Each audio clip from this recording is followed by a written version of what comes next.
How old am I? None of you know me, so the only way for you to answer this question right now is to have a guess, to estimate my age based on how I look.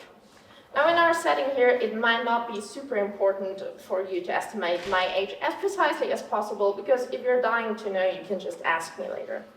However, what if there were circumstances where it's actually highly important that one is able to estimate someone's age as accurately as possible? Imagine you walk through Bahnhofstrasse and I grab your bag. Now you don't know me, so when you report your bag as stolen to the police, the only thing you can do to help their investigation is to describe me. So you can say she was blonde and she had fair skin and she was about this and this old. Now with that information, the police might be able to identify me and get your bag back to you. Great. Now let's imagine this scenario again, but this time it's dark and we're in the countryside.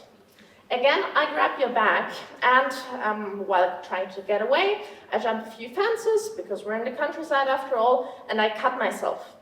Now because it was dark, you did not see me properly. So when the police again asks you to describe me, you will have a very hard time doing that. Your bag might be lost now, you could think. However, what if I told you that in this scenario there's actually a second witness present? So remember I told you that while jumping the fence, I cut myself and I left a little drop of blood on the fence.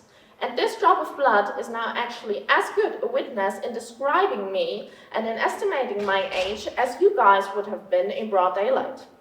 Now the police, instead of asking you for a description of me, can go to a lab, to a forensic lab, and can ask the scientists, so how old was that person whose blood we found at this crime scene?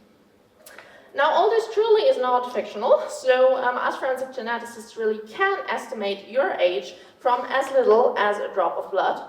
We do that by looking at the DNA in your blood, or actually more precisely by looking at little chemical groups that are attached to your DNA.